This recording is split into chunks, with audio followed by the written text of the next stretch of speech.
yourself. Don't want to be... Oh, Joe. I'm right here, man. Oh, there you are. Maybe not in body, but in mind, spirit, voice, and digital image. You look this. Where are you? That looks like an incredible. Are you? You're in Walden Pond. Where are you right now? Living your David Thoreau fantasy camp life. In a way, I am. I am here in beautiful Webster, New York, right outside of Rochester, where film itself was made and invented by George Eastman at the beautiful Kodak factory, which still stands to this day. Well, look at that. And I am here at the bastion of film to call you back in the current bastion of film. Well, actually, another yesterday's bastion of film, Los Angeles. Hello, Brett. Hello. Hello, Joe. It's great to see you. I'm so glad that we're connecting across the country right now. You're in the future. You're 3 hours in the future. And I'm living in the past per usual. But I'm very excited to be here today because we got a lot to talk about. Holy shit. I had a great weekend at the movies.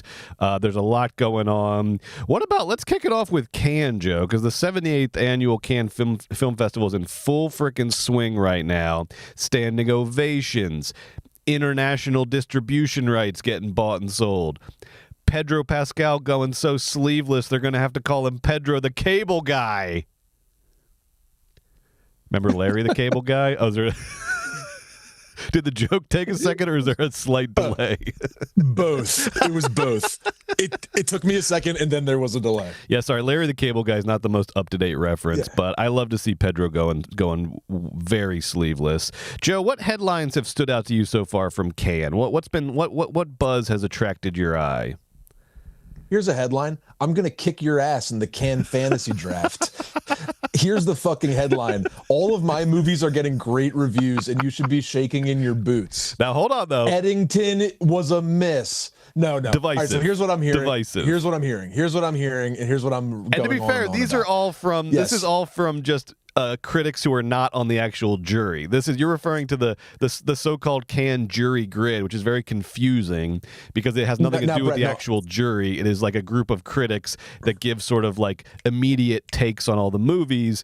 And you are right, your movies are doing very well in the Cannes jury grid. But Brett, also colloquially, also people outside of the Justin Changs of the world. I'm talking about your letterbox Cannes people, your IndieWire folk, and your good old fashioned movie fans. The buzz is, here's the buzz, and I predicted it in my draft.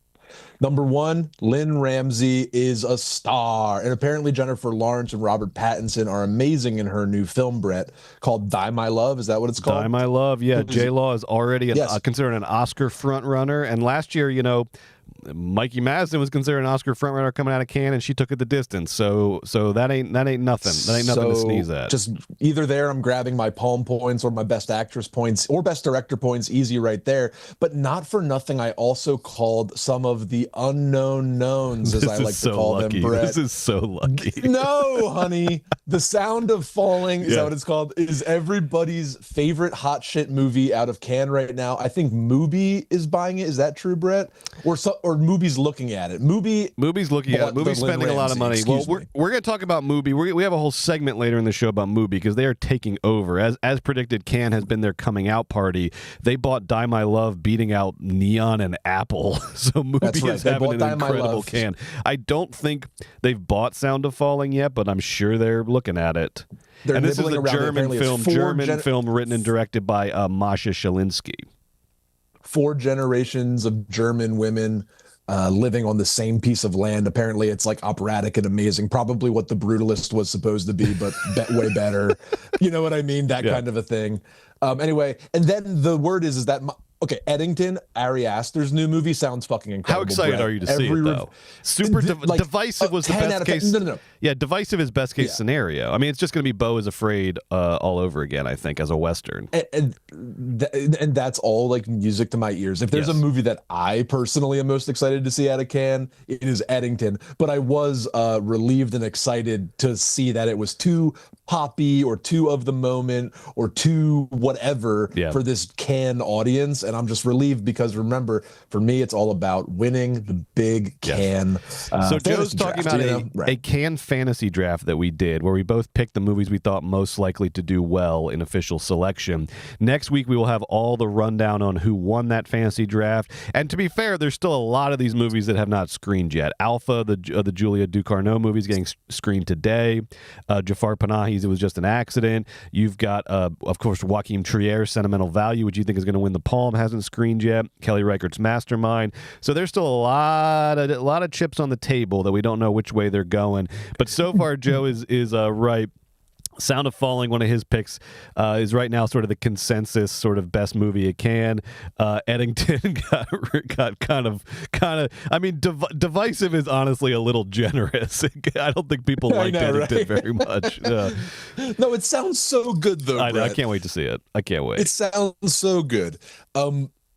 Yeah, and just to say it, finishing up, just to be totally honest, I'm very proud that I hit on one of my little movies, The Sound of Falling. That was great. But man, did I miss on Little Sister. Nobody enjoyed Little Sister.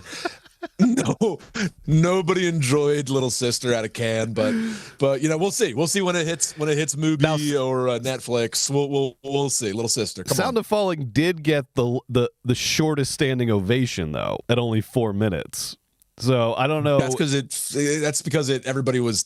It was too real. They were glued to their seats. It's that woman's second movie. You know, it's like she didn't earn like her 15 minutes yet, but like, and they were probably mad because it was so fucking good. And she came into Cannes and showed up all these old masters, you know, on their home turf. So you know, 4 minutes. I like that. Friendly take. I like that. I like that, Brett. Longest standing ovation so far. I don't think it's an official competition, but Pillion, the BDSM movie with Alexander Skarsgård, 7.3 minute standing ovation. Skarsgård had his leather pants on at Cannes, on brand per usual. That guy knows how to market a movie. Very excited for that. Now, something I was surprised to see coming out of Cannes is Kevin Spacey getting a Lifetime Achievement Award was a big headline. Now this needs some very big asterisks, which is that number one, it's not associated with the Cannes Film Festival. It's just happening in Cannes. But people were very. It's some group called the Better World Fund, which ironically says it works to support cinema and art at the service of humanity. So they decided to give Kevin Spacey a Lifetime Achievement Award, and then all the information started coming out. It's taking place at the Carlton Hotel, which is where a lot of the Cannes events happen. So that was where a lot of the confusion came from. Was they were trying as hard as they could to make it seem like this was part of the Cannes Film Festival. And then the producer, because Spacey's got a new film coming out, he's going to be back on screens or small screens at the very least soon. A new film, The Awakening. And The Awakening's producer, Matt Hookings, just admitted that this was all guerrilla marketing for The Awakening, so they could buzz up some, so I don't know why Better World Fund's playing along with this. Hookings said that the guy that runs the Better World Fund is a big fan of Kevin. And I just said, look, here's a crazy idea. If I asked him to come, what can you do for him? And they were like, Lifetime Achievement Award. So Kevin Spacey is at Cannes this year, picking up a Lifetime Achievement Award. Anything else from Cannes that's caught your eye? Anything else that's caught your attention? No, I'm really excited to see what wins. Nothing. I'm sorry. Second week's going to be a lot of Tarantino's like being like, he seems to be like on different stages in so many interviews, and that's fine. I love Quentin Tarantino, but just a lot of like, I guess we're all and I love Quentin Tarantino. We're all embracing Quentin Tarantino as a film going community. At the Oscars, at Cannes, he is getting the treatment. Brett, he's getting the gosh. He's elder statesman now. He's an elder statesman. He's like new Scorsese. He's like our elder statesman, like great legendary filmmaker and legendary cinephile in one. I think he's the new Scorsese. We're getting old, is what I'm trying to say. We're all getting old. We're all going to die soon. We're all getting old. And speaking of that, I can't wait to talk about Final Destination today. That's going to be a lot of fun. That and more. Joe, are you ready? Oh, yeah. Then, Carson, can you roll that fanfare, please? Welcome to Movies, Baby, the weekly show where we talk about the movie news. He didn't bring his script. Shout out Hollywood's forgotten classics, and we always remember to tip our waiters. Good. This week better. on Movies, baby, Brett and I delve into Final Destination. This is not My part of your. I do the nickname specifics. Is the Philly movie freak. Brett's nickname is the Georgia movie dog. Go Dogs! We're coming to you live from the San Fernando Valley and upstate New York, wherever Joe is. We saw Final Destination Bloodlines this week. We're going to give you our review, break it all down for you. Plus, what the hell is going on with MUBI? They're taking over. We're going to talk about that. And then in the second half of the show, oh, Joe, this is so exciting. For Patreon subscribers only, and you can sign up at patreon.com/moviesbaby with 5 Ys, we are going to be ranking every kill from the Final Destination franchise worst to best. That's 45 plus kills, Joe. And there are going to be some guidelines as to which kills we'll go over all of that. But you're going to want to be on the Patreon to be part of that. This is, I think, maybe we've done a lot of rankings. I've never been more excited for a rankings list than this Final Destination kill rankings. Yeah, and I just want to say to all the I'm with you, and I just want to shout out all the Final Destination heads and just let you know this ain't your mama's kill ranking, okay? This one's got some stank on it. Yeah. You're going to want to check it out. Yes. Okay. Yes. We're going to be making some controversial decisions. We're going to hash it out, and as always, we have to agree on one list. So Joe and I have to sort of barter and trade and convince each other about moving one up here, moving one down here, quid pro quos. All right. It's going to be like, we're going to be like inside the Beltway, baby. Deal making. Second half of the show, Patreon only. Join us there. We're going to rank all the kills, all 45 plus of them. But first, let's get into the show, baby. This week on Movies, baby. Money don't make my world go round, to quote Desiree, but it sure makes the film business go around. We're going to break down another interesting week at the box office. And we're going to look at the hottest indie film distributor of the moment. And I am not talking about Neon. Oh, my God. But first, Carson, show me the money. And by money, I mean the weekend box office returns, baby. Oh, my God, Joe. Look at this.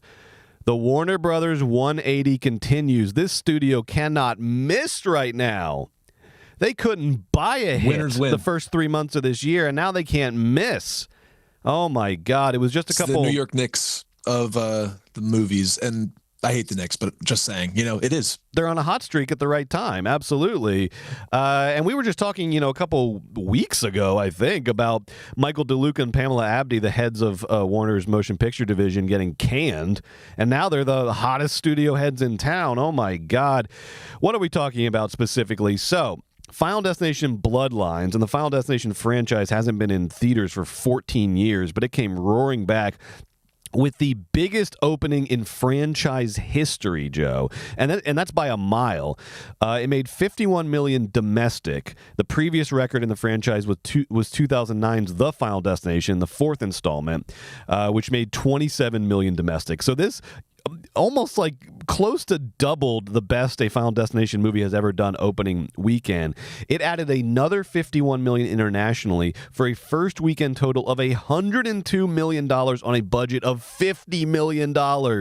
Oh my God, we got a hit on our hands. And this is following, of course, Warner's having hits with a Minecraft movie and Sinners, and now, for the hell of it, Final Destination Bloodlines. I'm sure they were not expecting this.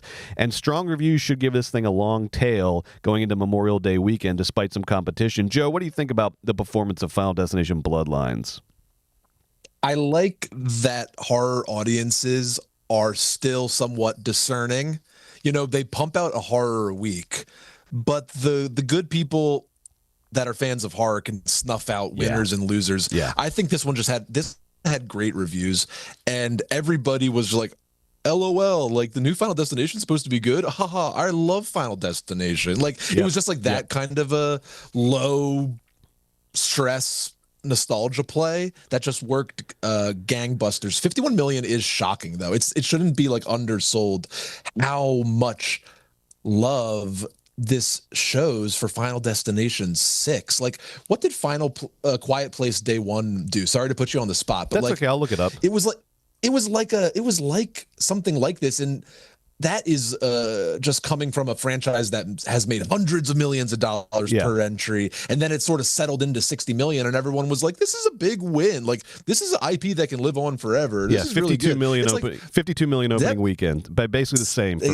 for Quiet Place Day 1. And everyone said that, oh, this means that Final Destination is Warner Brothers like quiet place now. Like it's got 51. Like this is going to be a trilogy, and then we're going to get this. They're going to redo the whole thing. Yeah. I mean, they had, the first 5 kind of feel of a piece, and this sort of feels like their new entry in the next part of expanding Final Destination. And like, can't believe how much it won, and I can't believe it's almost heartening and charming how much Final Destination means to domestic audiences.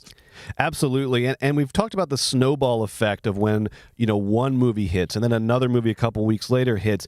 I mean, I think a lot of people saw the trailer for this movie, which was great. They cut a great trailer for it. A lot of people were seeing this trailer when they went to Sinners, So Sinners, another Warner Brothers movie hitting just a few weeks earlier in the horror genre, was getting people, oh, let's go back and see Final Destination in 2 weeks. Oh my God, that looks good. A good, like you were saying, a good Final Destination movie. All the horror, like the horror bat signal went out, and all the horror fans got the signal, and they showed up at the theaters this weekend. And we'll see if what this means for, Sony has that I Know What You Did Last Summer reboot coming out in July. It'll be very interesting to see if the sort of, 90s, early aughts horror nostalgia extends to I Know What You Did Last Summer. The trailer for that, honestly, is not quite as great. Yeah. Just like a distinction. It's like, I Know You Did Last Summer is 90s nostalgia. Yes. And Final Destination is 2000s nostalgia. Borderline like first era Obama, second term Bush is what we're talking about, nostalgia. And it's just different because this millennial nostalgia, this 2000 to 2011 nostalgia, seems to be winning a lot recently at the box office and other places in the entertainment economy as well. Basically reviving stuff from my childhood, Yeah. I agree. I don't think this necessarily bodes well or means anything for I Know What You Did Last Summer. That is a different era of nostalgia, and it also, it just like the trailer's not as good.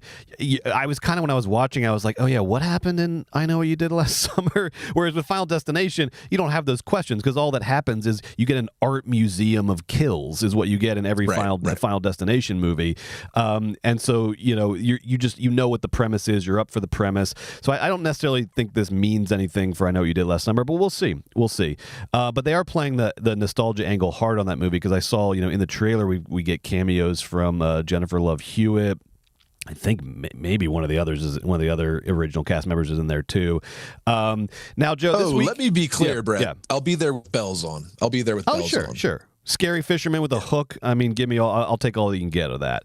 I just don't see it performing as well as this Final Destination movie. Now, Joe, in addition to having a hit this weekend, we also had a bomb. Oh my God, a just stinky, flat out, big old bomb.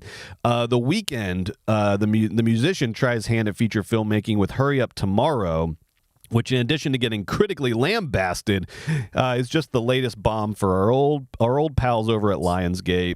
They just can't buy a win these days. It opened with... I think they must have a humiliation kink or something over at Lionsgate. Like, what is this? This isn't like corporate malfeasance. This is like a fetish. What? They're just grasping, because it's like I understand, like, in the very vaguest sense, everyone knows who The Weeknd is. In the very vague sense, I could see them being like, "Oh, we'll take the meeting," but you don't buy that movie once you hear the pitch. Like this thing had bomb written all over it from a million miles away. And sure, it had Barry Keoghan and it had Jenna Ortega, but it's like, guys, you really think Hurry Up Tomorrow's gonna hit? Well, I mean, what even is it? Brett, it's just like The Weeknd's life story, or so it's like autobiographical. You know, I'm gonna blame Lionsgate's inability to market and distribute content for all of this. Essentially, it's like what we learned at Minecraft Movie Time is that Warner Brothers has like a really savvy team that can jut in and out of fan bases and connect directly with people. But like The Weeknd did the Super Bowl. He's got a lot of fans. Barry Keoghan, he's famous. These are like Jenna Ortega, she's super. Like, there's ways to market this, but these Lionsgate's movies, Brett, they just come out of nowhere I go, what the fuck is this? Essentially, like opening weekend, and then I don't see it. Like they refuse to market these movies. We pay attention to movies 24/7. I never know about these movies until I see the bad review the day it comes out. Yeah. I saw a couple trailers for this in theaters, but that didn't do any favors for it, to be honest. And like Joe, like you're saying, there was no sense of like viral marketing. There was none of that. I know that it also could be bad timing. I know that like Barry Keoghan is like, I don't know if you know this, but he's like, he is like persona non grata in like Gen Z social media verse right now because he supposedly broke Sabrina Carpenter's heart or cheated on her or something. So it could also just be bad timing, bad vibes around it. It feels like The Weeknd has been on this like, he's like simultaneously one of the biggest artists in the world and also on this like sort of slow gradual like decline. Like it seems like everything he does has some sort of like particularly in like movies and TV has some sort of like flop or bomb sort of stink around it. It's like disasters. Yes, yeah, like everything is sort of a problem. It's always a problem, and Hurry Up Tomorrow is no exception. This thing will be out of theaters in a couple weeks and we'll probably never hear about it again. What if it became like a cult favorite and then like they put me in the documentary later on about how critics didn't believe in Hurry Up Tomorrow. Good, we can get some press. There we go. Now, in success story news, Sinners crossed 300 million worldwide this past weekend. A Minecraft movie, it's getting so close to $1 billion, Joe. It's at 922 million. It just keeps inching. We're there. We're getting there. We're going. And then next week, Joe, we got to talk about this. People are saying this could end up, it's going to be tough, but people are saying this could end up being the biggest Memorial Day weekend ever because we have a new Mission Impossible movie, maybe the last one with Tom Cruise, Final Reckoning, and then we have the Lilo and Stitch live action movie, which I will be there with frickin' bells on, baby, with my whole family. Mission Impossible projecting it for 80 million opening weekend domestic, Lilo and Stitch 120 million, so that's 200 just between those two if they meet expectations. I think Lilo and Stitch goes over. I think Lilo and Stitch could hit big. The biggest Memorial Day weekend ever is 2013 when Hangover 3 and Fast and Furious 6 opened at the same time. That was a 314 million total domestic opening weekend. That's too much. That's impossible. But Joe, I think, because you don't just have this is the snowball effect. You don't just have Mission Impossible and Lilo and Stitch. You have Final Destination Bloodlines Week 2. You have Sinners still in theaters. You have a Minecraft movie still in theaters. I think people... And Friendship. Does that get its wide release? That probably gets its wide release. Yes. Okay. So I think in the aggregate, it's a long way to go for 314, but I think it could get over 314. I'm going to say it will. I'm going to say this weekend, you heard it here first. You didn't. I read this in Variety today. This weekend, but they were sort of guessing. I am saying definitively this weekend upcoming is going to be the biggest Memorial Day weekend ever at the box office. Tom Cruise, Stitch, Sinners, Final Destination, Minecraft, Tim Robinson and Paul Rudd. I mean, Joe, listen to that. That's fucking crazy. Everyone's going to be going to the movies this weekend. It's all right. I'm in. Double down. The double down. Double down. It's a double down. A classic double down. This weekend, biggest Memorial Day weekend ever. Mark it, and be there. Help make this a reality. Go to the movies this weekend. There's a lot of good movies. There's a lot. I'm going to see 3 movies this weekend. I'm going to see 3. See Mission Impossible, Lilo and Stitch, and then probably Caught by the Tides, that Chinese movie that everyone's saying is the best movie of the year. Yes, that sounds amazing. Stitch, see, it's exactly the Final Destination's Bloodlines audience. It's 30 to 40-year-olds with children that were like becoming politically aware around second-term Bush, first-term Obama. That detail. That is a valuable. That is a kind of nostalgia that's working right now. Yes. Yeah. I think. Man, 120. 120 seems soft for Stitch. I think it goes well over 120. Like Lilo and Stitch will make $1 billion. Yeah, Lilo and Stitch is massive. I think it's the second most watched movie on Disney Plus behind Moana over the last decade. It is massive. It's because it's yes. Brett, ding ding ding. You'll be there? I mean, you have to see it for the show, but I really don't want to, and I really don't care to. My son's a little too young for it, but I will if you need me to. You don't have to if you don't want to. I'm taking the whole family, baby.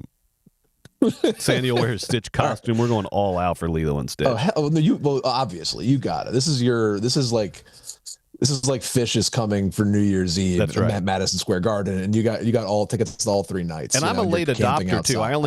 I saw Lilo and Stitch for the first time like last year when I watched it with my kid. But baby, I've made up for lost time. I've seen that movie probably 20 times. I got a bone to pick with fucking Lilo and Stitch movie though. Where's my guy Kevin McDonald in that shit? Thank you. Where is Kevin McDonald? Where's my guy Kevin McDonald? Where's Kevin McDonald? You keep him for all the TV spinoffs that make no money, and you don't bring him back for the big live action. My dude deserves his payday. Kevin McDonald, the voice of one of the aliens in the original Lilo and Stitch from Kids in the Hall.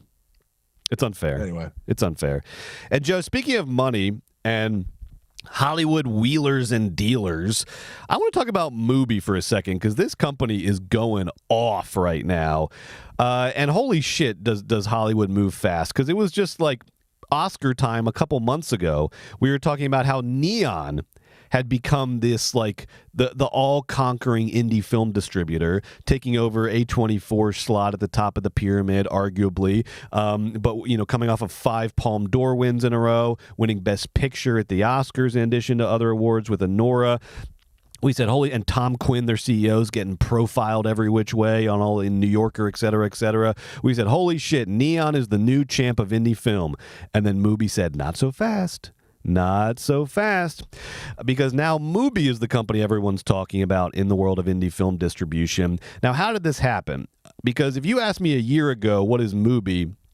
I would have said, like most people, I would have said, oh, that's that cool little, like, it's like mini Criterion Channel. It's a streaming service. Yeah, it's like the blue one. It's the blue one. They don't have a huge catalog, but it's a very well curated catalog of, if you get excited when the Janus Films logo comes up in front of your movie, you got really excited by MUBI. It's like indie films, art house films, international films, and they had a very well curated streaming service. What kind of movies? Oh, sorry, just like short films. I was trying to highlight the obscurity. Yes, yeah, very it's for a very specific niche art house audience. But then their big breakout moment, they had been sort of distributing here and there, getting into the distribution game. But their big moment came when Universal, our friends across the street, who were originally intended to distribute Corley Forgiat's The Substance, said, oh, too much for us. Too much body horror, too gross, said Universal. And they canceled their distribution contract for The Substance before it came out. And then MUBI said, we will take that. And then The Substance became a big old buzzy hit, made a bunch of money against its budget in the box office, and then got nominated for 5 Academy Awards, including Picture, Director, and Actress, which it nearly won, Demi Moore being the frontrunner going into the award ceremony. Now cut to Cannes this year. We predicted it when we were doing our fantasy draft.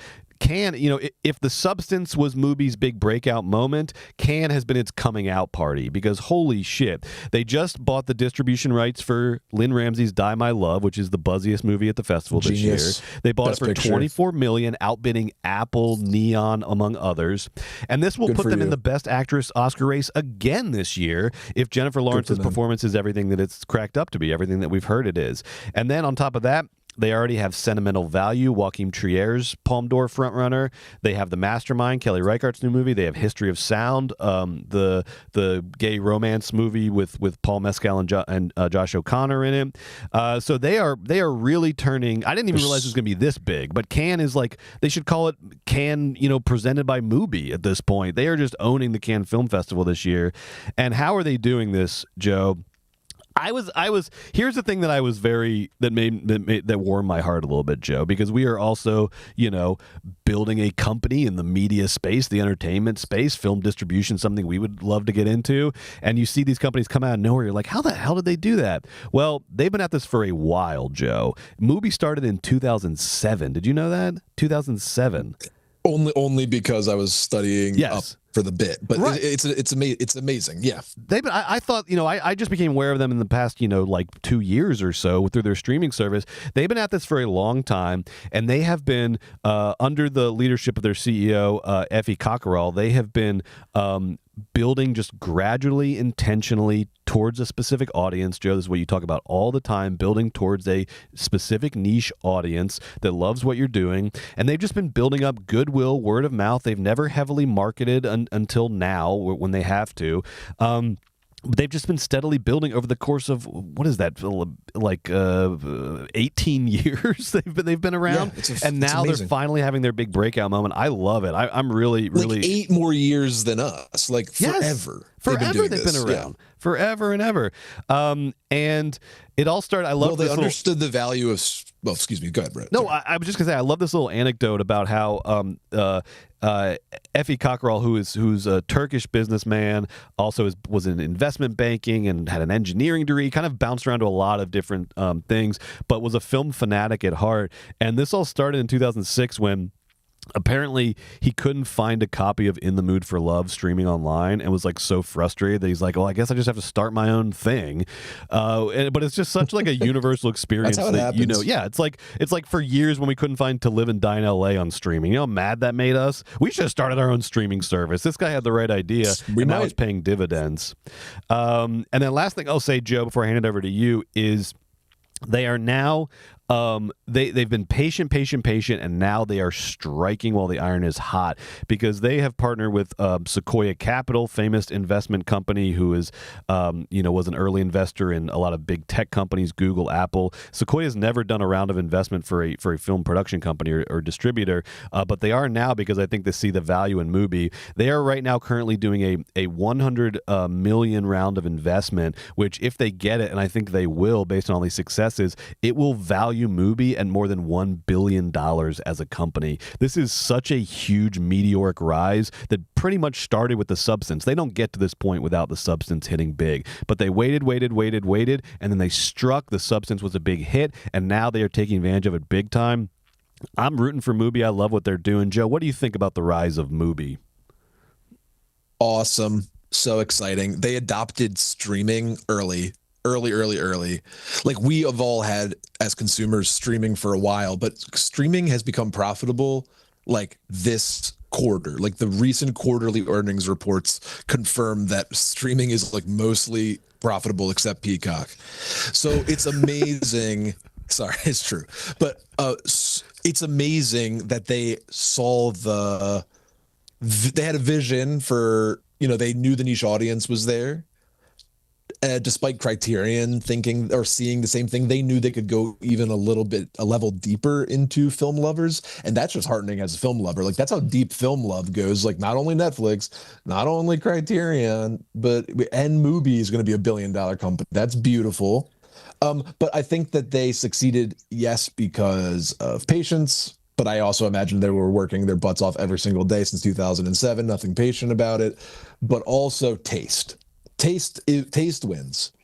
Taste wins. Taste wins the palm. Taste wins you $1 billion, because taste is distinction, and nobody has taste or distinction or knows what the fuck is up or down.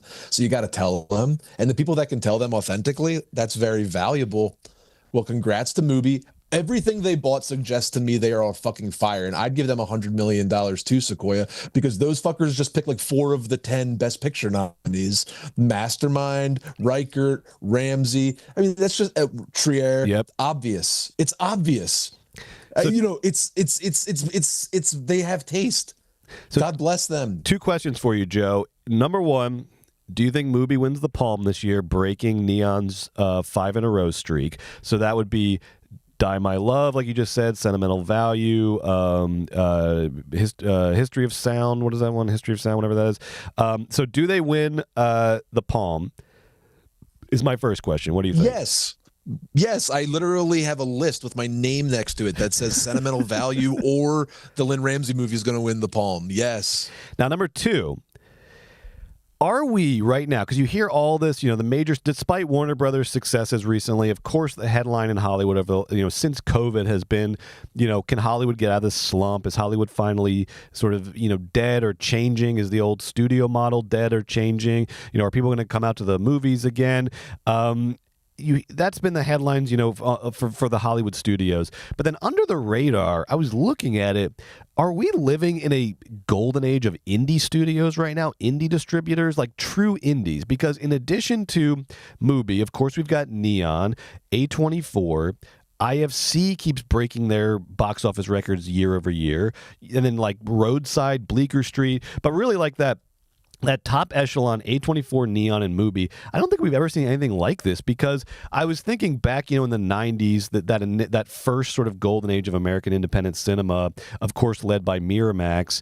I mean, Miramax got bought by Disney in 93. That was before Pulp Fiction came out. So Miramax's like sort of status as a true indie was gone before they even were the indie darling with Pulp Fiction. They were already bought by Disney. And then in the aughts, when they had that era of like Focus Features and Fox Searchlight and those those are also imprints of major studios. Focus Features at Universal, Fox Searchlight, of course, 20th Century. But now we have this tier of like true indie film studios, film distributors that are not owned by major studios or media conglomerates, and they all seem to be thriving. A24, Neon, MUBI, IFC, etc. So, what do you think? Are we living in a golden age of indie film distributors? And if so, why? How is this happening? If we are, it's just the beginning, because I feel like with legacy media's collapse and linear television's decline and all of the infrastructure changes that are going to have to happen at the major studios, there's going to be opportunity for even more independent studios to get in the mix, Brett. So I hope that the ones that you isolated are certainly the big players, and they've certainly all made incredible movies, from fucking Parasite to Spring Breakers to, I'm sure, the new Lynn Ramsey, so God bless these. But I'm also hopeful that, this is just the beginning of another great age for movies and cinema. This Memorial Day weekend is going to be the biggest of all time, and MUBI's $1 billion. Like, this is good news for movie lovers, and I'm all for it. It'll be interesting to see what happens. The beginning, because I mean, it seems like the major studios also just aren't in a position to snatch up the indie film distributors like they used to, or the mini majors like they used to. I'm sure the margins are not what they look for. Yeah, exactly. Right. And like I said, Disney bought Miramax without a thought in '93. As soon as it cracked through, Pulp Fiction hadn't even come out yet. But now it just does not seem to be the priority. It's not what major studios are looking to buy. Right. And as a result, I think it's allowed these indie film distributors to grow and develop on their own. They're not looking to sell. They're looking to become as big as they can independently, as independent entities. And it has, I think, ushered in this new golden age of indie film distribution, and thus indie films. So like you said, I'm very excited to see where this goes. I just can't believe that we were just talking about Neon's ascendancy, and now MUBI is like, move out of the way. So this is very cool, very exciting. And you know what I love? Who's going to be fucking pissed is all of the geniuses over at Neon. So I expect a lot of good movies coming out of them soon too. And it's so funny because all of the heads of these companies, from Tom Quinn at Neon, all down the line, or even like Jason Blum over at Blumhouse. This generation of guys is all are all seeming to, they're all trying to be like the anti-Weinstein. So they all are like so nice in interviews. You don't hear any stories about any of these people like throwing staplers at people or anything or worse. Yeah. So I think it'll be interesting to see if the A24 Neon MUBI teams, if they start to get more competitive with each other as this stuff tightens up. But it's just funny to think of Neon and MUBI. Oh, you think Weinstein was a product of his competitive environment? I see. No, I'm not that arguing behavior that. was just an outgrowth of some stiff movie making competition. I'm just saying, Jason Blum literally worked under Weinstein at Miramax and has said, and I see it in these other people. I just think they are all, this generation is broke the trend, because you would hear that, in that Scott Rudin profile where talked about how big of a demonic maniac that guy was. The line that stood out to me was somebody being like, "Oh, you think he's bad? You should have seen the guy that mentored him. That guy was the devil." So it's like somehow this generation of it's like a Trump Roy Cohn situation. Exactly. And look, prove me wrong, and I'll backtrack if I have to. But for now, when I read interviews with this generation of like indie studio owners, it's just like the anti-Miramax vibe across the board. Everyone's trying to be sort of different, and look, a lot of it is just politics and branding. Nobody wants to be associated with that type of deal making anymore in Hollywood, and so So it's just interesting. So we'll see if they start to get a little more competitive, a little more. There's a little more carnage as there's only so many Die My Loves to go around. So we'll see what happens moving forward. Well said. That's some exciting stuff. Let's talk about Final Destination, Joe. You ready? Oh my gosh, yeah. This week on Movies Baby, Final Destination is back, and we could not be more excited. We've got your review of Final Destination Bloodlines coming up right now. It's coming at you right now, like a loosely tied down log truck. This is the 6th installment in the Final Destination film series following Final Destination 5 in 2011.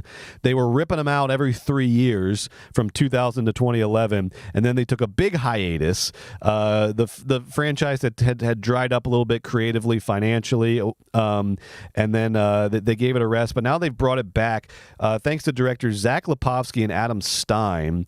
And I was looking at these guys and I was like, how did they, because they really haven't made a whole lot before this movie, which is, even though it's been a while, it's IP, it's Warner Brothers. This is a big movie with a budget.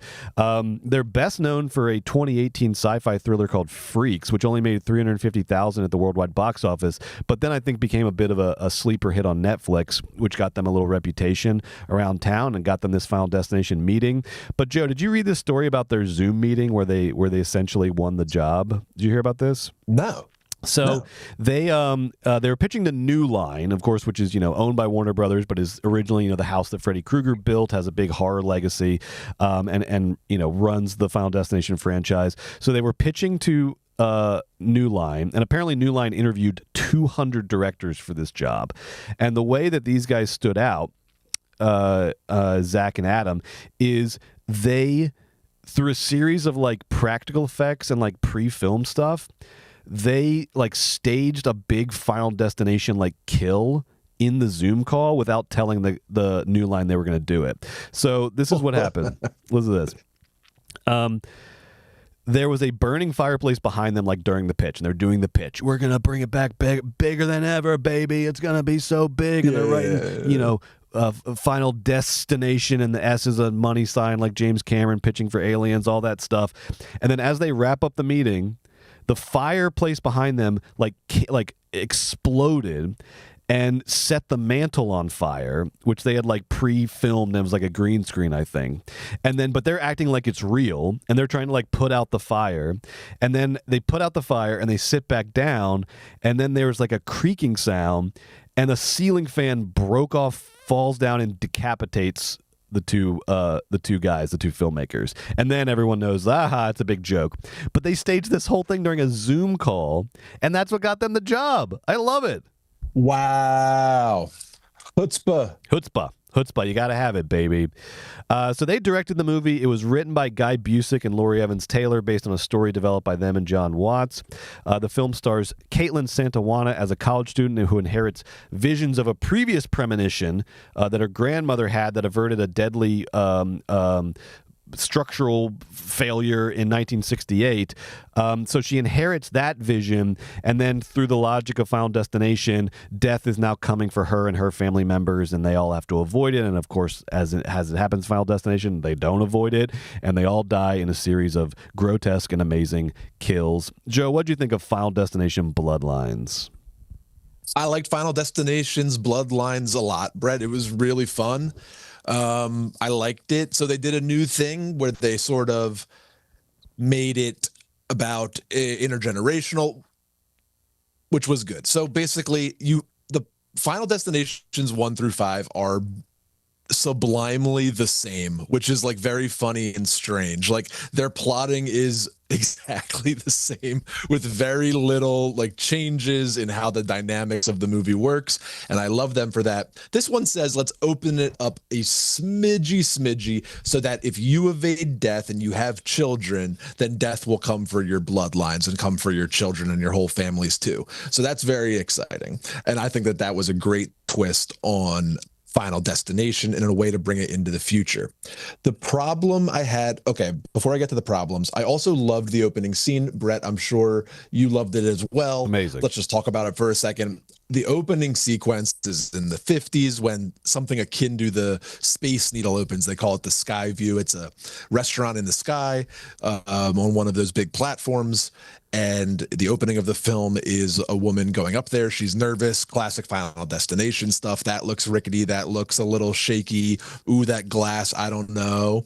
And then she has the premonition, and the whole beautiful big sequence is full of death and splatter and screaming. And my audience was just fucking living for it, Brett. As same. was I. They were cheering. It was like exuberant. It was like you were at a sports movie, or it was like you were cheering for it. It was like there was such exuberance in the audience because there was such exuberance in the filmmaking. Like everything was just clicking and hitting, and it was just an incredible scene. Couldn't agree more, and everyone fucking loved it. We were all laughing together and screaming together, and then basically clapping after the sequence, and that was great. I think that the movie, it does intergenerational trauma, but it doesn't do it as annoying as usual, which was nice. But it very is mapped on to like the 2018 David Gordon Green Halloween. We even get sort of an ending, spoiler alert, that's like, fire and a house and intergenerational trauma. And that's fine. It was okay. And then the other thing that I would sort of say, you know what, it was okay, was the Skyview kill blew me away. The rest of the kills were good. But Brett, I have a thing about Final Destination kills. Okay, please. I like the ones, and I think they're the most Final Destination kills. They're the most satisfying and the most of the IP or whatever of the series, when it's something that you're nervous about happening, but of course is never going to happen, like falling off of a roller coaster. This is a very good point. Right? Very good point. Yes. It's like, I'm scared of a roller coaster every time because I think it's gonna break apart and I'm all gonna die. But of course that's not gonna happen, right? That's the perfect kind of a Final Destination kill. And I just feel like all of the remaining kills were fun, but they were more akin to like the monkey in their randomness than their Final Destination-ness of the specificity of, oh my God, what if you fell off a table while you had acupuncture?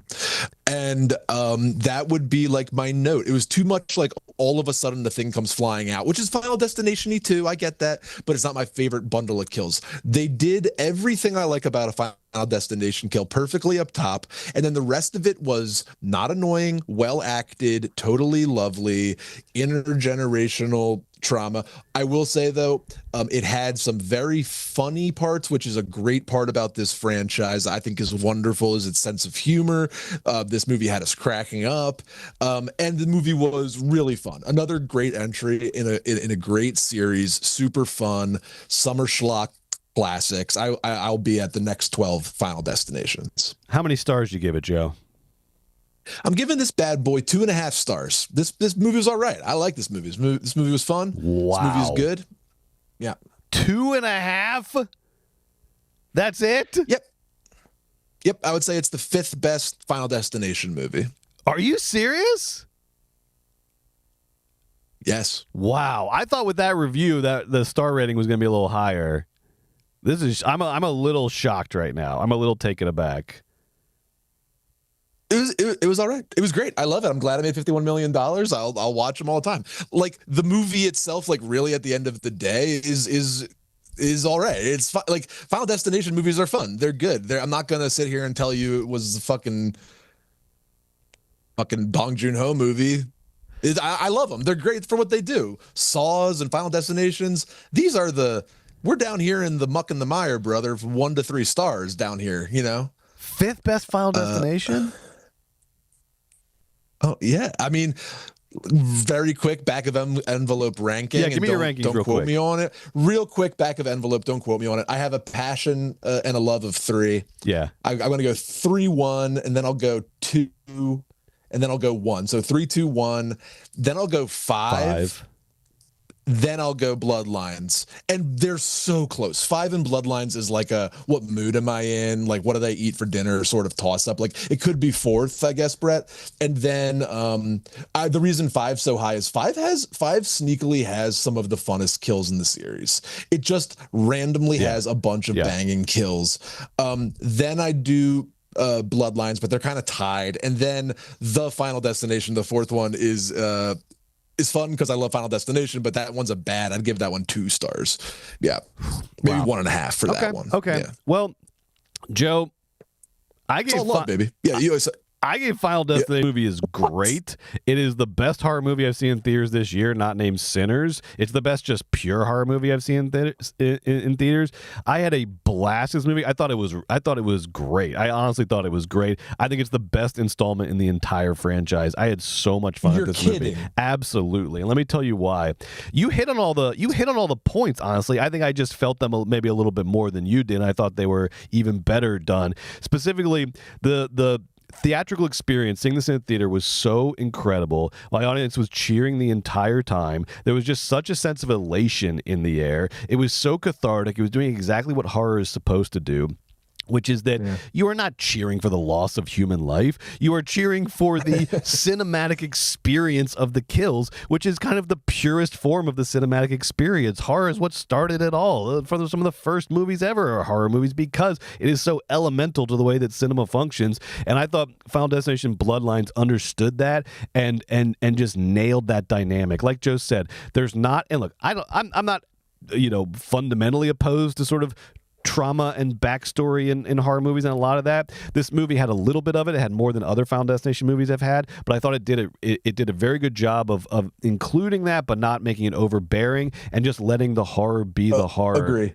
And it moved so well, and I thought it was really funny. I mean, you pointed that out. I was cracking up the entire time when that dump truck kill is happening and they cut to the garbage. Basically, a girl, like, you think one guy's about to die, but then it's in fact another girl is about to die. She like gets swept up in a garbage truck. She falls into a garbage can right as a garbage truck is coming, and it puts her in the garbage truck. And then the trash compactor is starting to close on her, and then they're running past the garbage truck trying to tell the guy, and it cuts to the garbage truck guy. And this is one of my favorite things in movies, where it's like, it's a simple joke. It is a easy joke, but they nail it, and they do it so funny. The joke is just the garbage truck driver's not paying attention, but they cut to this guy. He's got headphones. He has massive headphones on. He's listening to that Kelly Clarkson song that's like, how's that song go? I forget. It's like a bouncy Kelly Clarkson song. He's listening to that. He's bouncing along, and then he's got his phone and he's swiping on Tinder. And he's not just swiping. He's going like this. He's going like. And he's just like swiping so hard on. This guy's having the best fucking day. He is swiping the shit out of like babes on Tinder. He's listening to Kelly Clarkson, and meanwhile, there's a girl in his back of his truck who's about to get her skull like exploded by a trash compactor. Her kill was awesome. Her kill was amazing. It was like a Pac-Man got like cut in half. Like her head did like a Pac-Man so good. split. And speaking of that, this was, I thought, the goriest of the Final Destinations, which I liked, which worked really well. I thought like they really a lot of times it's like the gore is like so sort of like CGI'd or not realistic, or like even when I love the kill, like in 2 when the fire escape ladder goes through the guy's skull, or the glass plane, like that one's more of like a Savini kill of just like a lot of just meat and fake blood. But when the fire escape goes to the guy's head, it's like, it looks like Sci-Fi Channel movie kind of, like effects. Like it's a little like not great, even though I love the kill. Whereas here, it's a classic though. It is a classic. It'll be high on my list in when we do our rankings. But in Bloodlines, there was like really good gore, really well done gore. I agree with you. I hadn't really thought about that the kills are not as sort of like, this could happen to you. They're not as like everyday life as Final Destination normally does, but they were so lovingly done, and these directors committed to the bit so hard that I didn't really think of that. It didn't really strike me. It is a good point though. But then you still have a couple like the barbecue, the backyard barbecue was so good. And also just the fact that I love Final Destination so much because these characters witness the most grotesque things you've ever seen in your life. Like you watch your dad get his face ripped off by a lawnmower in your backyard at like just like a Sunday barbecue, and then you just have to like go on with your life. This movie, I loved it. And solve the mystery. You got to like beat death at its game. Yes. Death, underrated villain. And Brett, before we end the segment, lest we forget. Oh, I got more to say, baby. R.I.P. to the GOAT. R.I.P. to the GOAT. R.I.P. to the great one. Well, here we go, Joe. R.I.P. Yeah. Tony Todd. This is why this is 4 stars absolutely. for me. This is why. So I got a couple more things that made this 4 stars for me. Number one, like you just said, sorry, yeah, go ahead. Tony Todd has a scene in this movie that is like, for horror fans, this is like David Bowie's last album when he knew he was going to die. Like Tony Todd has a scene. It's like. Go ahead. It's like Val Kilmer in Top Gun Maverick. Yes. You know? Yes. It's a man who it's is the goodbye scene. It's the goodbye scene. He's at the end of his life. He knows he's dying. You can tell he's very physically deteriorated, but holy shit, he has lost none of his fucking presence or the voice. Like, it is all there. The body is deteriorating, but like the man is there. And that scene I thought was so well done, was so moving. He gives basically this sort of like, you know, a little bit of like live your life to the fullest, but in a sort of horror movie way, you know, live your life to the fullest because like death is coming for us all sort of speech. And it was so moving, so well done.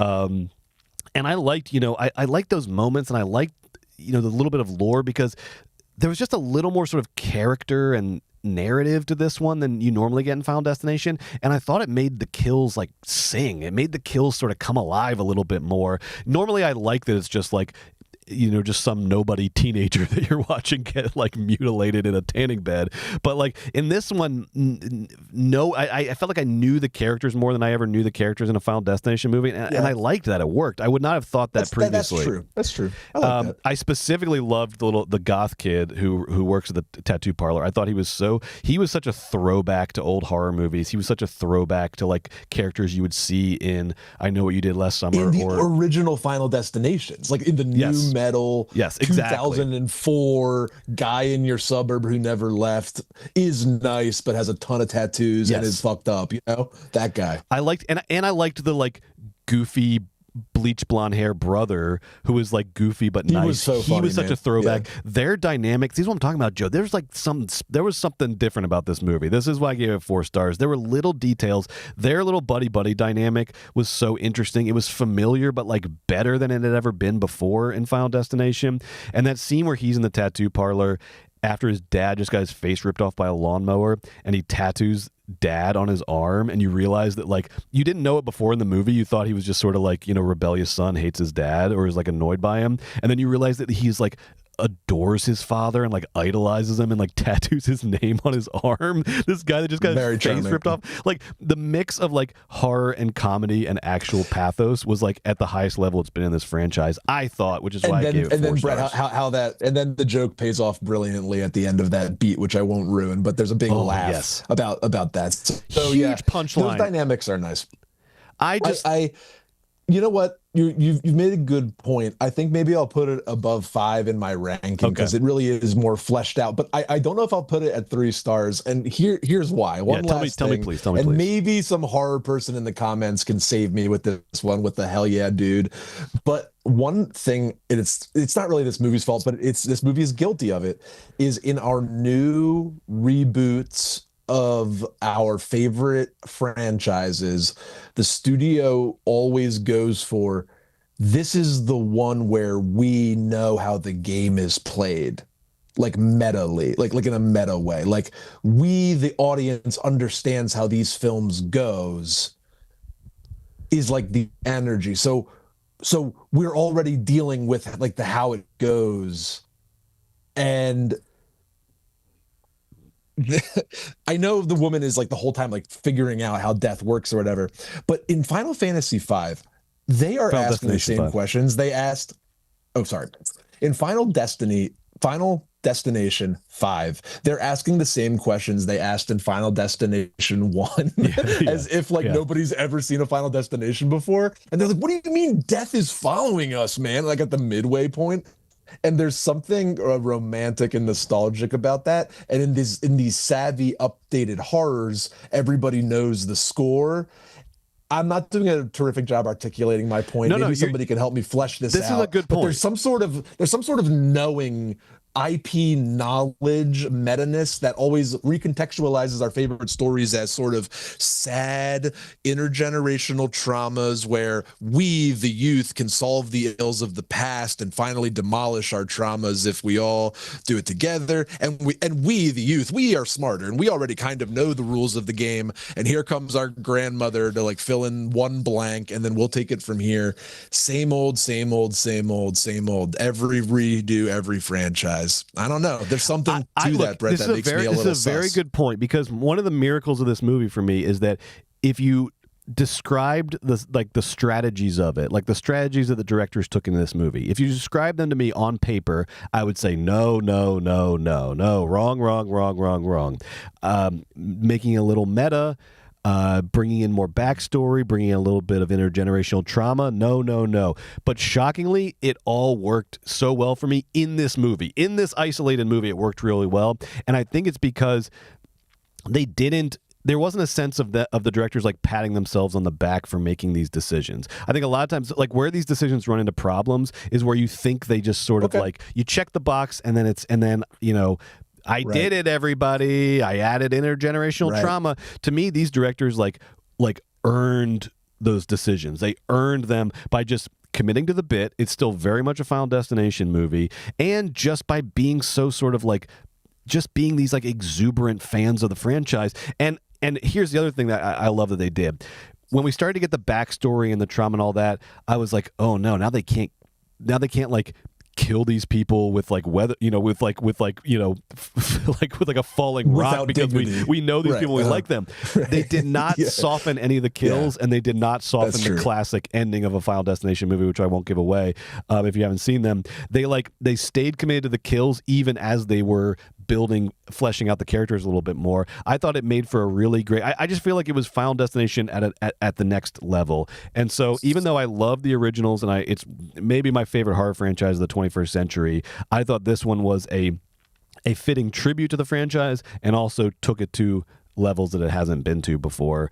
But I'm loving this we got a real Siskel and Ebert dynamic going on the last 2 weeks. I'm loving this. This is good. This is not intentional. We do not discuss these ratings ahead of time.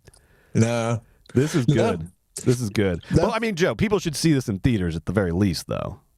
Oh my gosh. Come on now. It's a blast. Obviously. It's a blast. You should.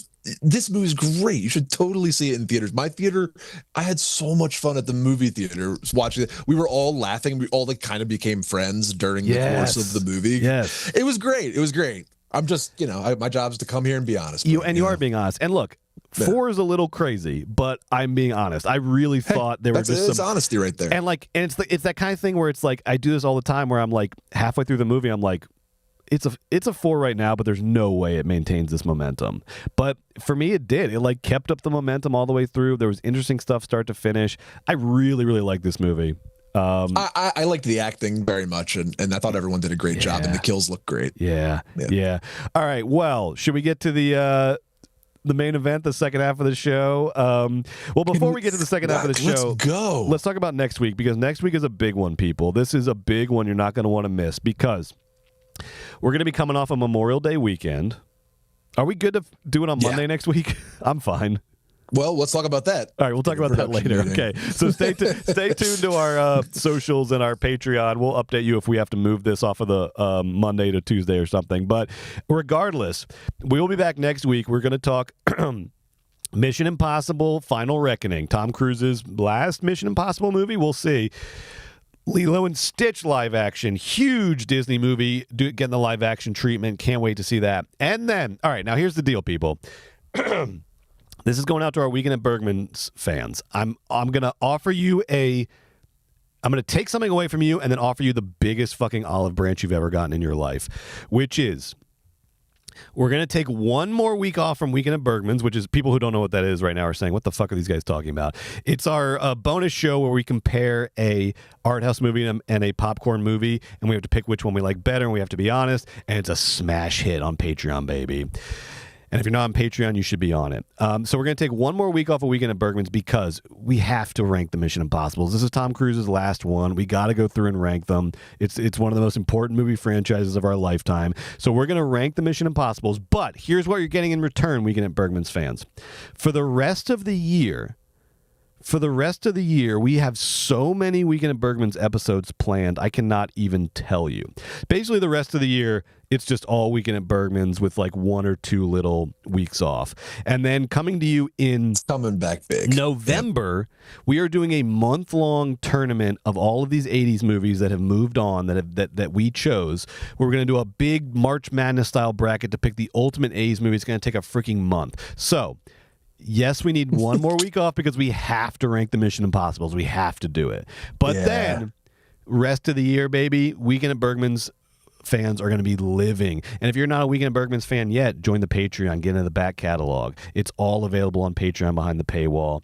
And you know what? Here's what I'll do, Joe. I'll even tease what the next episode is, the next 2 episodes. Please. After we rank the Mission Impossibles, we're coming back with Fitzcarraldo versus Romancing the Stone. Jungle Adventures. That's ridiculously good. Sex Lies and Videotape versus Porky's. Voyeurism. Okay. Then Blue Velvet versus Back to the Future. Come on. Come on. And that's just the start. We got a whole year of Weekend at Bergman's 80s episodes coming for you. But next week, we got to rank those Mission Impossibles. We just have to do it. We just have to do it. Yeah, I'll see you there, man. And I will see you. There's good ones. You know which one? I like the weird one, the 3. I like 3. Yeah, 3, right, the Philip Seymour Hoffman, the J.J. Abrams directed one. That was kind of fun. All right, now we will be back in just 5 minutes on the Patreon, patreon.com/moviesbaby. Join us there. You can sign for a 7-day free trial. Just dip your toe in the water, see if you like it, and you will. And just in 5 minutes, we are going to be ranking every Final Destination kill from the plane blowing up in 1 to the thing that happens at the very end of Bloodlines. And by the way, there are going to be tons of spoilers. We're going to be talking about we have to talk about the kills. But you can't spoil Final Destination, baby. I've heard these kills. I've seen these kills 100 times. I'll watch them 100 more times. Yeah, exactly. So join us on Patreon in just 5 minutes. Joe and I will be there, and we're going to be ranking kills. We'll see you there. Bye.